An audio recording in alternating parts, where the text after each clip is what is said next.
doy na sëkk mu tudd nit ñu baax parce que il a symbolisé le bien baax ci boppam. maanaam gëm yàlla wéetal ko li ëpp solo ci àdduna yonent bi jàngal ñu ko mooy baax kon ñu gën a defaroo suñuy diggante gën a jëm ci baax gën a wujje ci jëm ci lu baax.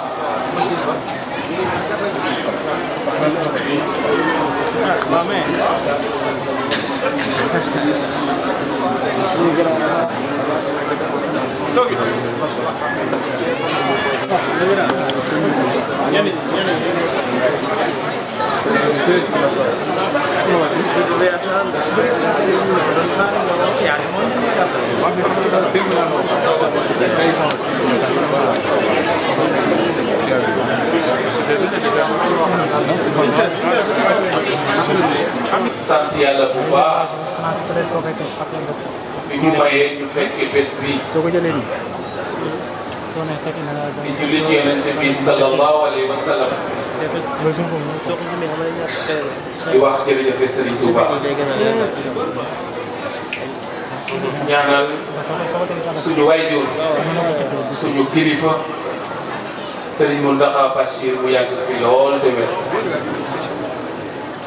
ñaanal suñu wayjur suñu xalifa Serigne Amdi Modou Mbenn moom it mu yàgg fi lool ci wër defal ko mbooleem kilifa yi nekk ci réew di tàmbale sama waxtaan rek Serigne bi ni ma ko waxee ci nuyu waa kër Serigne Touba yi fi teew yëpp jël nuyoo bi teg ko ci loxo suñu xarit suñu Serigne Moustapha Abdou Woudat Mbacké mu jottali ma ko rakkam yu sell yi toog ci jataay bi di samay xarit di samay wëllëre muy Serigne Nampu Mbacké ak Serigne Mahfous Mbacké ak mboolem waa kër Serigne Touba yi fi teew di nuyu suñu xarit Serigne Djili Kiné Fall moom it mu yóbbaale ci nuyoo bi mboolem ahlu Baye Fall Serigne Ibrahima nga baal ma mu nuyu délégation officielle bi ma àndal muy monsieur le préfet du département xëy na rigueur protocole sax moo tax ma jël kàddu bi waaye su ma yéene moo doon ñëw ànd ak yow bés bi en tant que talibé en tant que jarbaat en tant que rakk ci kër gi taataan waxtaan yu sell yi ma fi dégg yëpp tàmbalee ko ci suma xarit docteur Amath Niang bi may egsi Serigne Lamp wax ci am solo ji ñu jàng ci lu bëri Serigne Ibrahima ñu ngi lay nuyu di la ziar di nuyu monsieur le préfet ni ma ko waxee léegi di nuyu monsieur le député maire Malick Fall nuyu le haut conseiller Mamadou Omar Ba mais nuyu aussi toutes les autorités religieuses coutumières et politiques yi nga xam ni fekk naa leen ci jataay Serigne Ibrahima jërëjëf ñu ngi lay nuyu di la ziar di nuyu comité d'organisation bi nga xam ni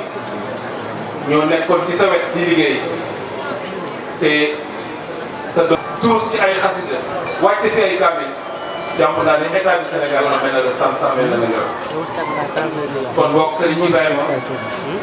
ci turu état Sénégal mais ci turu président de la République son excellence Macky Sall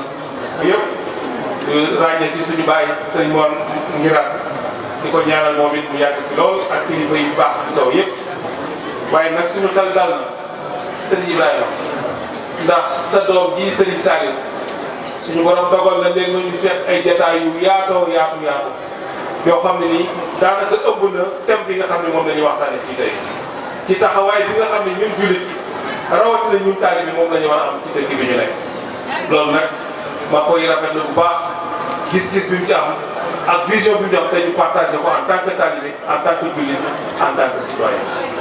kon donc ñu ngi lay sant bu baax di sant it ki nga xam ne moom nga tuddee bis bi di suñu waajur Baye Omar Baye Fall maa ngi wax léegi sama sëriñ bi ne ko am naa mag joo xam ne sama Baye Omar Baye lañ ko tuddee du ne sama Baye ak Baye Omar Baye lañ fenn kon waaye dañoo bokk cosaan démb tey soog a ñëw kon donc loolu soo ko defee sama kàddu mënoon naa dugg ci kàddu sëriñ Lamp bi wax ci njaboot gi parce que ci njaboot gi la bokk ñu ngi sant bu baax di gërëm bu baax di siyaare kilifa yi teg fii yëpp ku ci nekk bay jéggalu ci mbir bi rek xëy na su ma limee du ma matal mais sant naa ñëpp di gërëm ñëpp di la ñaanal ñu ay at ñu dajewaat fi def ko suñ borom nangu ñaan yi boole ñu ko ñun ñëpp bu déwénee kenn bañu mën te ñun ñëpp ñu fekkee asalaamaaleykum wa rahmatulah taala wa barakatuh